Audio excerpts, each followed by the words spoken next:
الله أكبر.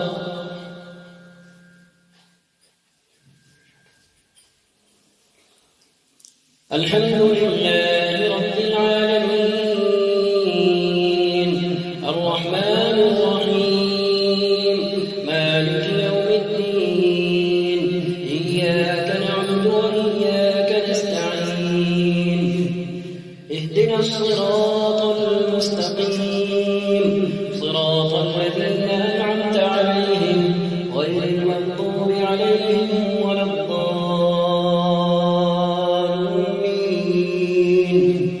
آمين. وإذا سمعوا ما أنزل إلى الرسول ترى أعينهم تفيض من الدمع مما عرفوا من الحق يقولون ربنا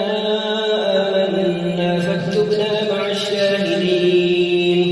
وما لنا لا نؤمن بالله وما جاءنا من الحق ونطمع أن يدخلنا ربنا مع القوم الصالحين فأثابهم الله بما قالوا جنات تجري من تحتها الأنهار خالدين فيها وذلك جزاء المحسنين والذين كفروا وكذبوا بآياتنا أولئك أصحاب الجحيم. يا أيها الذين آمنوا لا تحرموا طيبات ما أحل الله لكم ولا تعتدوا إن الله لا يحب المعتدين وكلوا مما رزقكم الله حلالا طيبا واتقوا الله الذي أنتم به مؤمنون. لا يؤاخذكم الله باللغو في أيمانكم ولكن يؤاخذكم بما عقدتم الأيمان فكفارته إطعام 10 مساكين من أوسط ما تطعمون أهليكم أو كسوتهم أو تحرير رقبة فمن لم يجد فصيام 3 أيام ذلك كفارة أيمانكم إذا حلفتم واحفظوا أيمانكم كذلك يبين الله لكم آياته لعلكم تشكرون. يا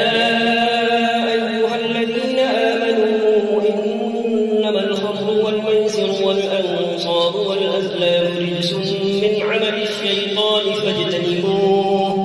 فاجتنبوه لعلكم تفلحون. إنما يريد الشيطان أن يوقع بينكم العداوة والبغضاء في الخمر والميسر ويصدكم عن ذكر الله وعن الصلاة فهل أنتم منتهون. وأطيعوا الله وأطيعوا الرسول واحذروا فإن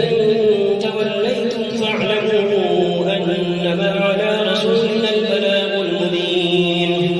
ليس على الذين آمنوا وعملوا الصالحات جناح فيما طعموا إذا ما اتقوا وآمنوا وعملوا الصالحات ثم اتقوا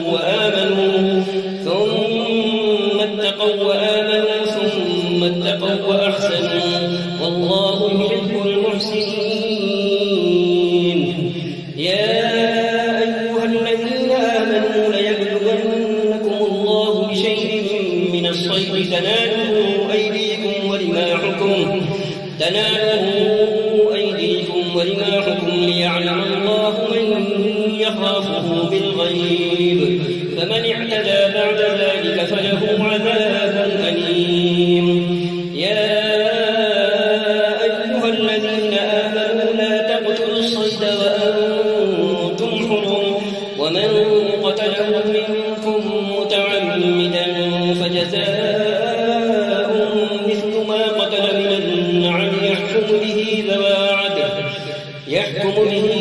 عدل منكم هديا بالغ الكعبة أو كفارة طعام مساكين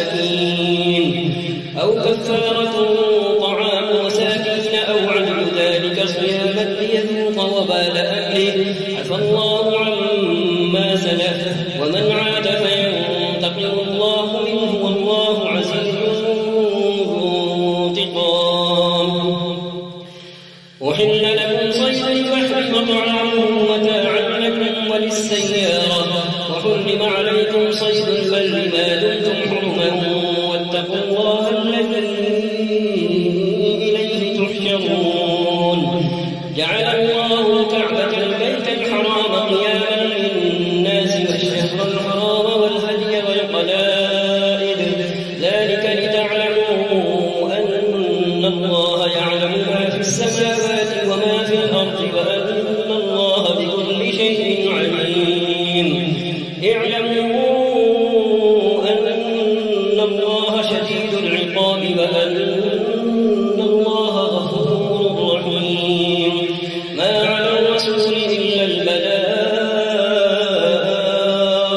والله يعلم ما تبدون وما تكتمون.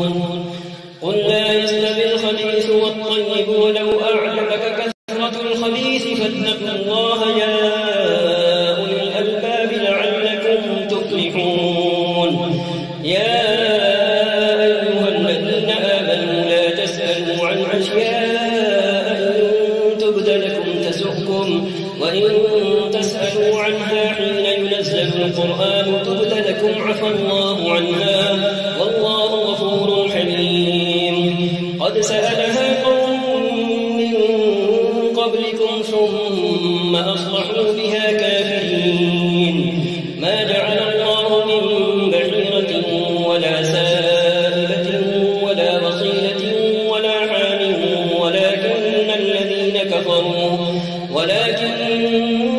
الذين كفروا يفترون على الله الكذب وأكثرهم لا يعقلون. الله أكبر. الحمد لله رب العالمين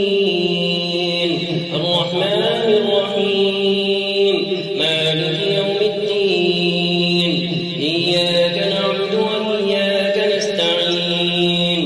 اهدنا الصراط المستقيم صراط الذين أنعمت عليهم غير المغضوب عليهم ولا الضالين آمين. وإذا قيل لهم تعالوا إلى ما أنزل الله وإلى الرسول قالوا حسبنا ما وجدنا عليه آباءنا أولو كان آباؤهم لا يعلمون شيئا ولا يهتدون. يا أيها الذين آمنوا عليكم أنفسكم لا يضركم من ضل إذا اهتديتم إلى الله مرجعكم جميعا فينبئكم بما كنتم تعملون. يا أيها الذين آمنوا شهادة بينكم إذا حضر أحدكم الموت حين الوصية اثنان ذوى عدل منكم أو آخران من غيركم إن أنتم ضربتم في الأرض فأصابتكم مصيبة الموت تحبسونهما من بعد الصلاة فيقسمان بالله إن ارتبتم لا نشتري به ثمنا ولو كان ذا قربى ولا نكتم شهادة الله إنا إذا لمن الآثمين. فإن عثر على أنهما استحقا إثما فآخران يقومان من الذين استحق عليهم الأوليان فيقسمان بالله لشهادتنا أحق من شهادتهما وما اعتدينا إنا إذا لمن الظالمين. ذلك أدنى أن يأتوا بالشهادة على وجهها أو يخافوا أن ترد أيمان بعد أيمانهم واتقوا الله واسمعوا والله لا يهدي القوم الفاسقين. يوم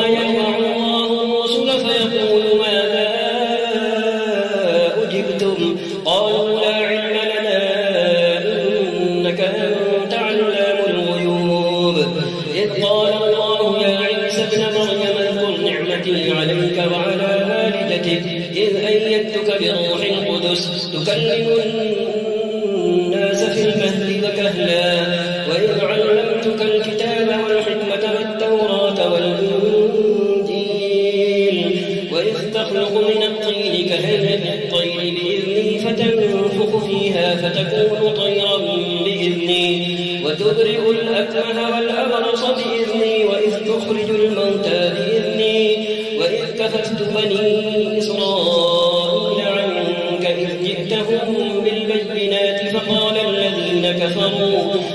الذين كفروا منهم إن هذا إلا سحر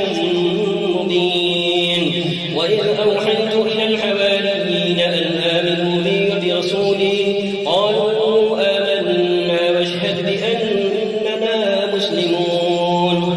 إذ قال الحواريون يا عيسى ابن مريم هل يستطيع ربك أن ينزل علينا مائدة من السماء قال اتقوا الله إن كنتم مؤمنين قالوا نريد أن نأكل منها وتطمئن قلوبنا ونعلم أن قد صدقتنا ونكون عليها من الشاهدين قال عيسى ابن مريم اللهم ربنا أنزل علينا مائدة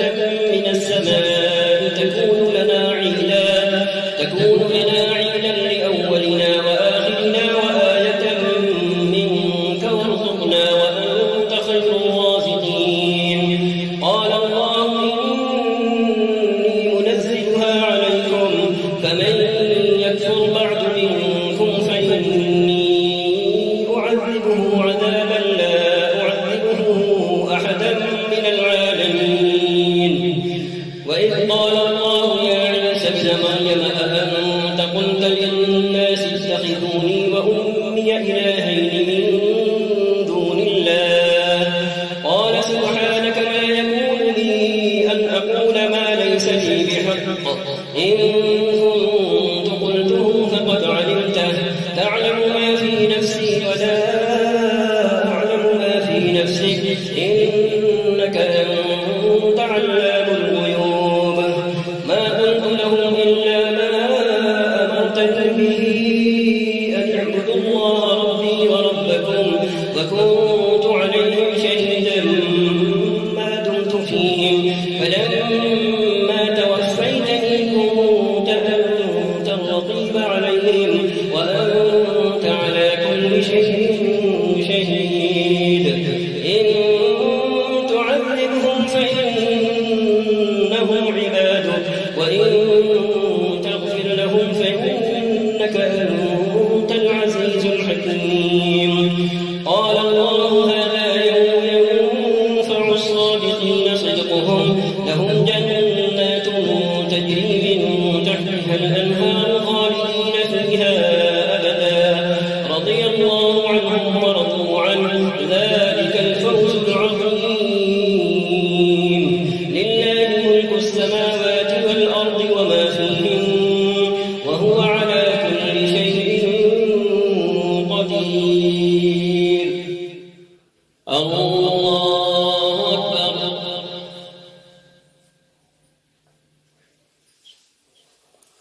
الحمد لله رب العالمين الرحمن الرحيم مالك يوم الدين إياك نعبد وإياك نستعين اهدنا الصراط المستقيم صراط الذين أنعمت عليهم غير المغضوب عليهم ولا الضالين آمين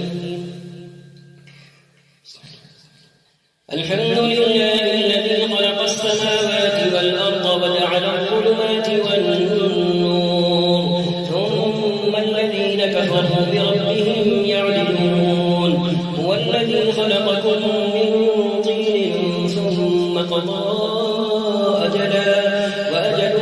مسمى عنده ثم أنتم تمترون وهو الله في السماوات وفي الأرض يعلم سركم وجهركم ويعلم ما تكسبون وما تأتيهم من آية من آيات ربهم إلا كانوا عنها معرضين فقد كذبوا بالحق لما جاءهم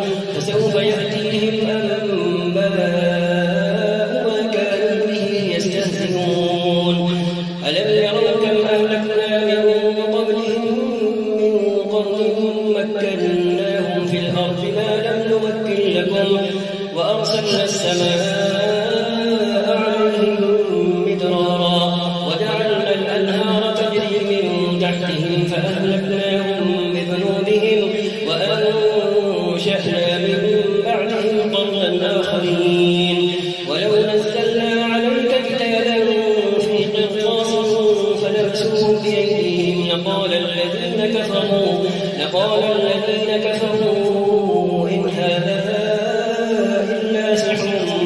مبين وقالوا لولا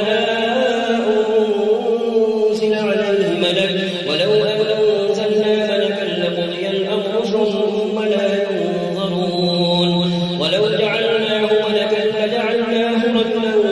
وللبسنا عليهم ما يلبسون ولقد استهزئ برسل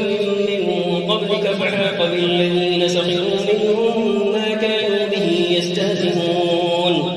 قل سيروا في الأرض ثم انظروا كيف كان عاقبة المكذبين قل لمن ما في السماوات والأرض قل لله كتب على نفسه الرحمة ليجمعنكم إلى يوم القيامة لا ريب فيه الذين خسروا أنفسهم فهم لا يؤمنون وله ما سكن في الليل والنهار وهو السميع العليم قل أغير الله أتخذ وليا فاطر السماوات والأرض وهو يطعم ولا يطعم قل إني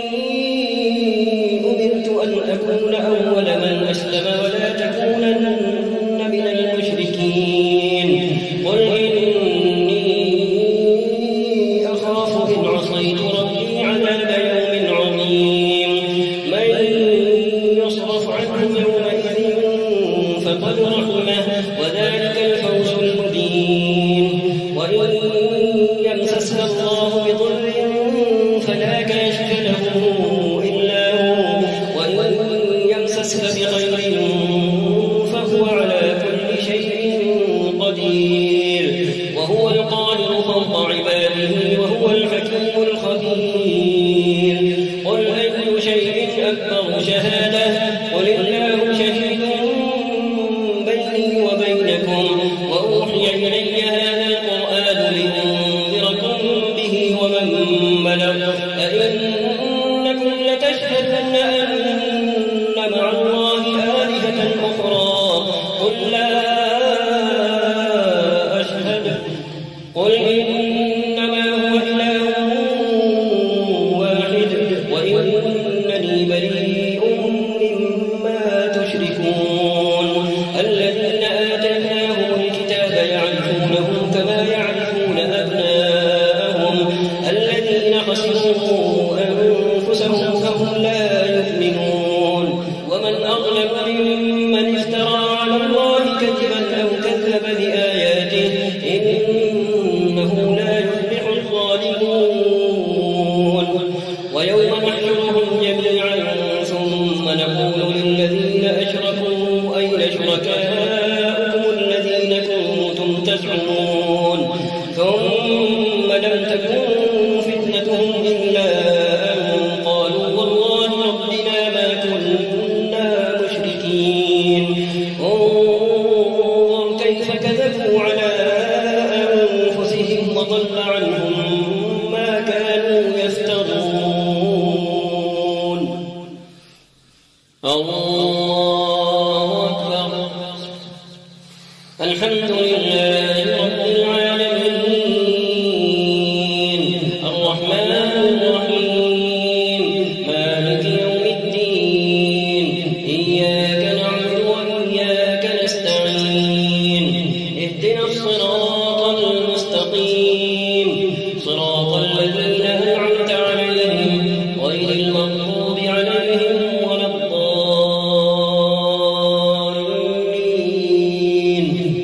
آمين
ولو ترى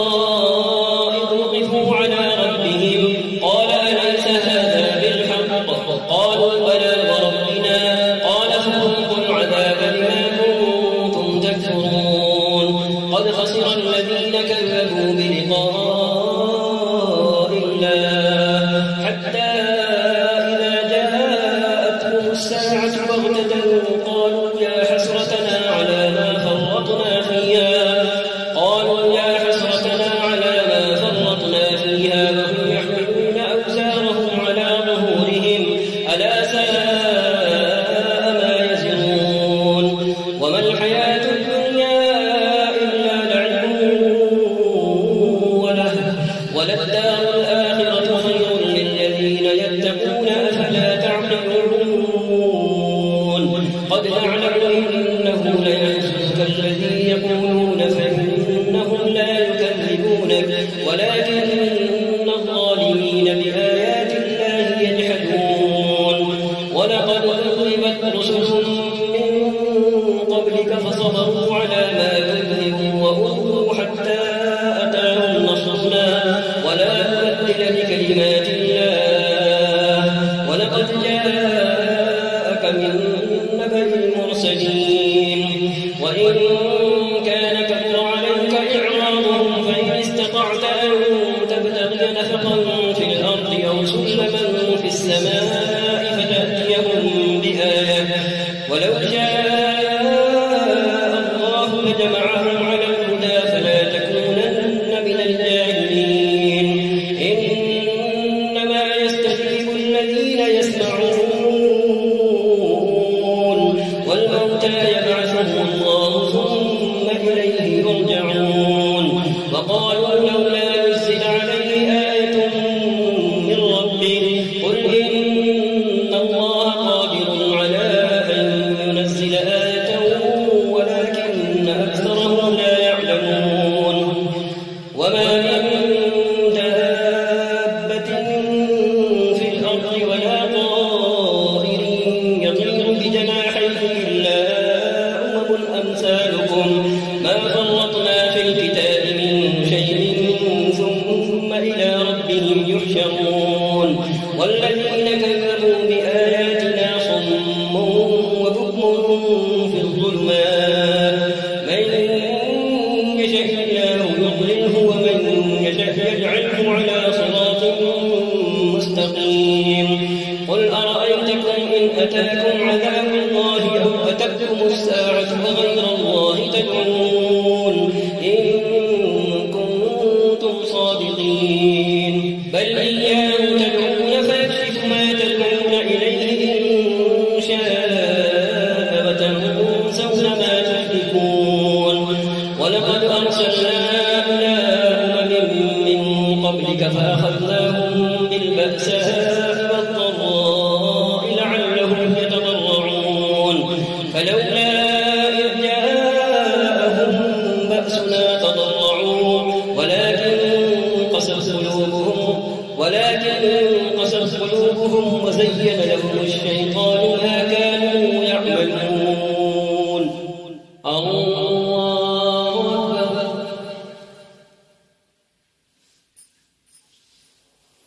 الحمد لله رب العالمين الرحمن الرحيم مالك يوم الدين إياك نعبد وإياك نستعين اهدنا الصراط المستقيم صراط الذين أنعمت عليهم غير المغضوب عليهم ولا الضالين آمين فلما نسوا ما ذكروا به فتحنا عليهم أبواب كل شيء حتى إذا فرحوا بما أوتوا أخذناهم بغتة فإذا هم مبلسون فقطع دابر القوم الذين ظلموا والحمد لله رب العالمين قل أرأيتم إن أخذ الله سمعكم وأبصاركم وختم على قلوبكم من إله غير الله يأتيكم به انظر كيف نصرف الآيات ثم هم يصدفون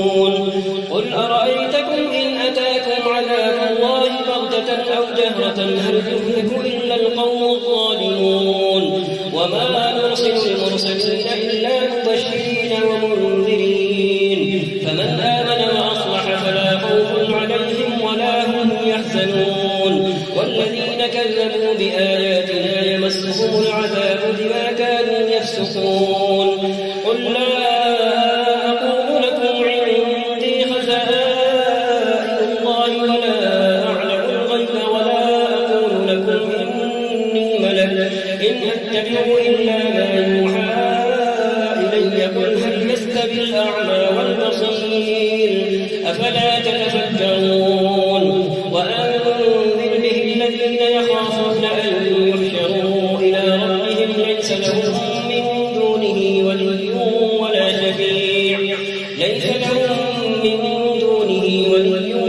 شفيع لعلهم يتقون ولا تطرد الذين يدعون ربهم بالغداة والعشي يريدون وجهه ما عليك من حسابهم من شيء وما من حسابك عليهم من شيء فتطردهم فتكون من الظالمين وكذلك فتنا بعضهم ببعض ليقولوا أهؤلاء من الله عليهم من بيننا أليس الله بأعلم بالشاكرين وإذا جاءك الذين يؤمنون بآياتنا فقل سلام عليكم كتب ربكم على نفسه الرحمة أنه من عمل منكم سوءا بجهالة ثم تاب من بعده فأنه غفور رحيم وكذلك نفصل الآيات ولتستبين سبيل المجرمين قل إني نهيت أن أعبد الذين تدعون من دون الله قل لا أتبع أهواءكم قد ضللت إذا وما أنا من المهتدين قل إني على بينة من ربي وكذبتم به ما عندي ما تستعجلون به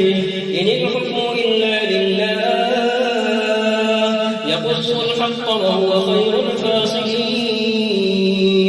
قل لو أن عندي ما تستعجلون به لقضي الأمر بيني وبينكم والله أعلم بالظالمين وعنده مفاتح الغيب لا يعلمها إلا هو ويعلم ما في البر والبحر وما تسقط من ورقة إلا يعلمها ولا حبة في ظلمات الأرض ولا رطب ولا يابس إلا في كتاب مبين الله أكبر الحمد لله رب العالمين الرحمن الرحيم مالك يوم الدين إياك نعبد وإياك نستعين اهدنا الصراط المستقيم صراط الذين أنعمت عليهم غير المغضوب عليهم ولا الضالين آمين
بعضكم بأس بعض انظر كيف نصرف الآيات لعلهم يفقهون وكذب به قومك وهو الحق قل لست عليكم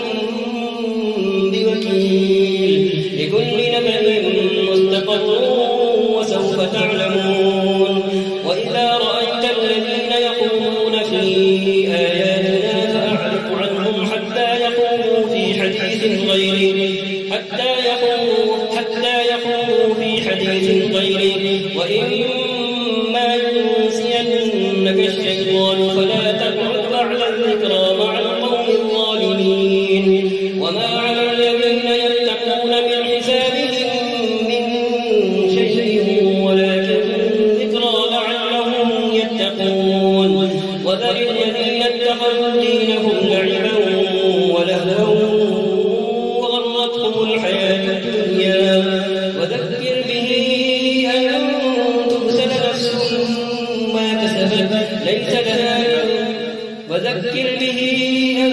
تبسل نفس بما كسبت ليس لها من دون الله ولي ولا شفيع وإن تعدل كل عدل لا يؤخذ منها أولئك الذين أرسلوا بما كسبوا لهم شراب من حميم وعذاب أليم بما كانوا يكفرون الله أكبر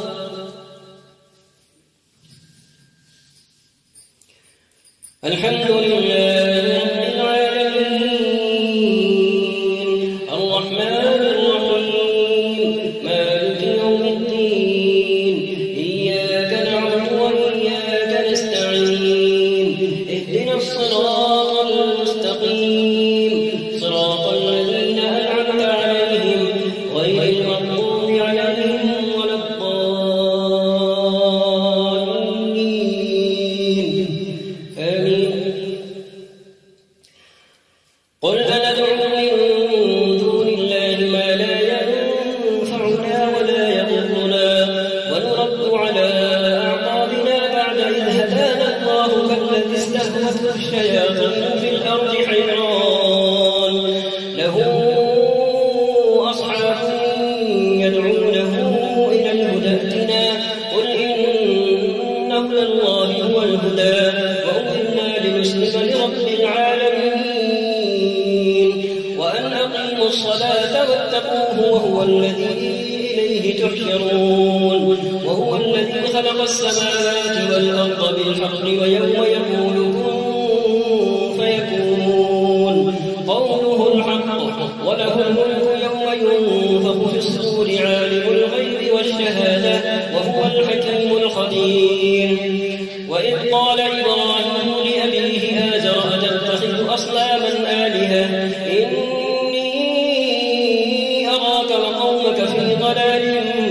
مبين وكذلك نري إبراهيم ملكوت السماوات والأرض وليكون من الموقنين فلما جن عليه الليل رأى كوكبا قال هذا ربي فلما أفل قال لا أحب الآفلين فلما رأى القمر بازغا قال هذا ربي فلما أفل قال لئن لم يهدني ربي لأكونن من القوم الضالين فلما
الذين آمنوا ولم يلبسوا إيمانهم بظلم أولئك لهم الأمن وهم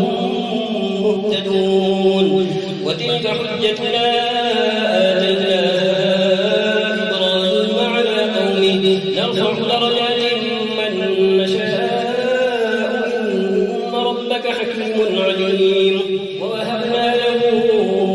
إسحاق ويعقوب كلا هدينا ونوحا هدينا من قبل ومن ذريته داود وسليمان وأيوب ويوسف وموسى وهارون وكذلك نجزي المحسنين وزكريا ويحيى وعيسى وإلياس كل من الصالحين وإسماعيل واليسع ويونس ولوطا وكلا فضلنا على العالمين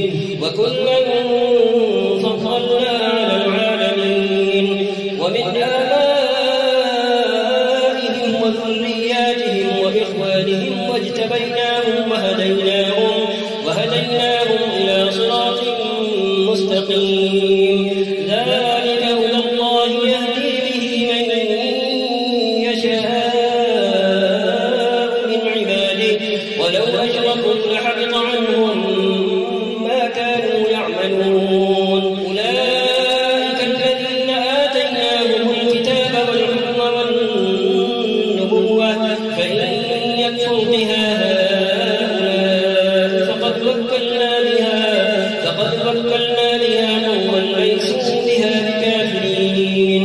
أولئك الذين هدى الله فبهداه مقتده قل لا أسألكم عليه أجرا إن هو إلا ذكرى للعالمين وما قدروا الله حق قدره إذ قالوا ما أنزل الله على بشر من شيء قل من أنزل الكتاب الذي جاء به موسى نورا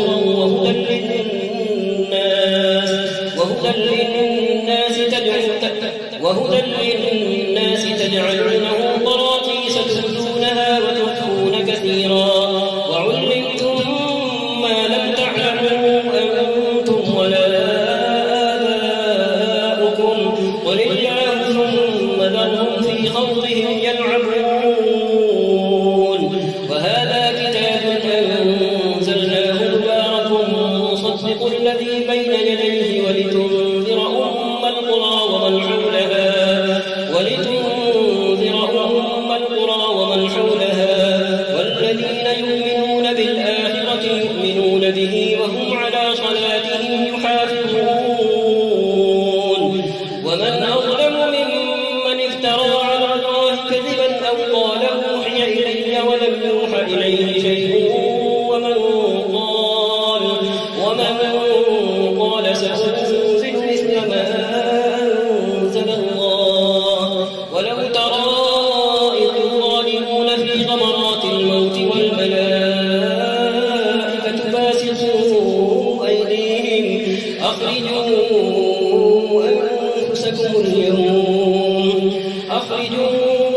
أنفسكم اليوم تجزون عذاب الهون بما كنتم تقولون على الله غير الحق وكنتم عن آياته تستكبرون ولقد جئتمونا فرادا كما خلقناكم أول مرة وتركتم ما خولناكم وراء ظهوركم وما نرى معكم شفعاءكم الذين زعمتم أنهم فيكم شركاء لقد تقطع بينكم وضل عنكم ما كنتم تزعمون الله أكبر الحمد لله رب العالمين الرحمن الرحيم مالك يوم الدين إياك نعبد وإياك نستعين اهدنا الصراط المستقيم صراط الذين أنعمت عليهم غير المغضوب عليهم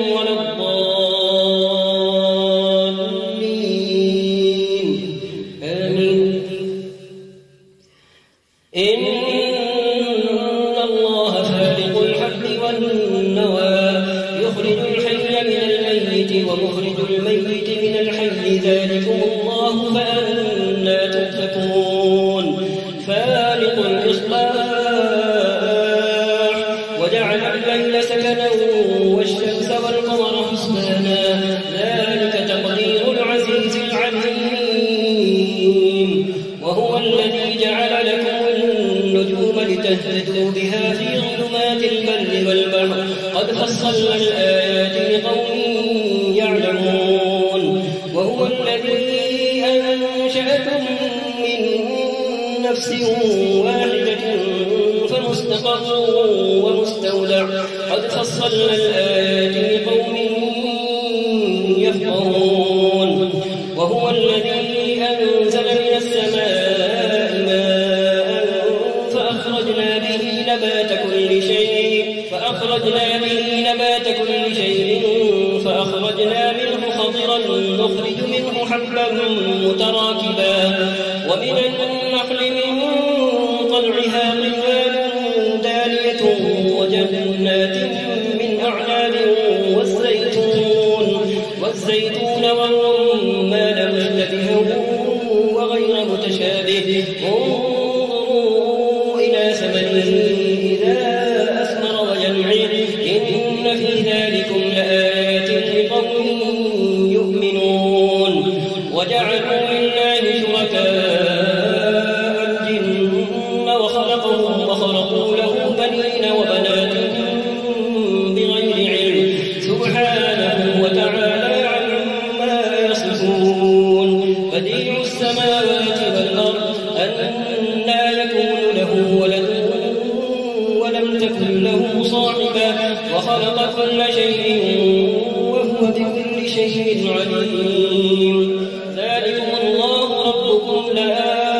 إله إلا هو خالق كل شيء فاعبدوه وهو على كل شيء وكيل لا تدركه الأبصار وهو يدرك الأبصار وهو اللطيف الخبير قد جاءكم بصائر من ربكم فمن أبصر فلنفسه ومن عمي فعليها وما أنا عليكم بحفيظ وكذلك نصرف الآيات وليقولوا درست ولنبينه لقوم يعلمون اتبع ما أوحي إليك من ربك لا إله إلا هو وأعرض عن المشركين ولو شاء الله ما أشركوا وما جعلناك عليهم حفيظا وما أنت عليهم بوكيل ولا تسبوا الذين يدعون من دون الله فيسبوا الله عدوا بغير علم كذلك زينا لكل أمة عملهم ثم إلى ربهم مرجعهم فينبئهم بما كانوا يعملون وأقسموا بالله جهد أيمانهم لئن جاءتهم آية ليؤمنن بها قل إنما الآيات عند الله وما يشعركم أنها إذا جاءت لا يؤمنون ونقلب أفئدتهم وأبصارهم كما لم يؤمنوا به أول مرة ونذرهم في طغيانهم يعمهون الله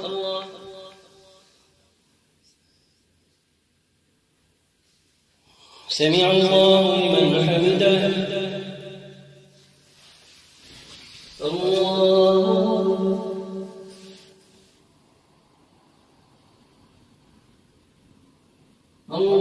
أكبر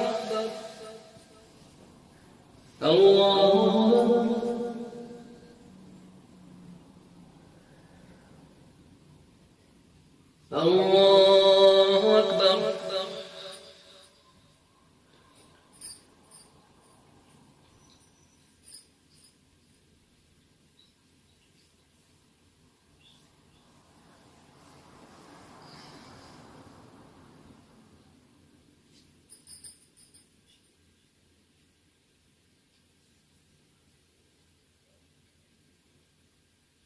السلام عليكم ورحمة الله.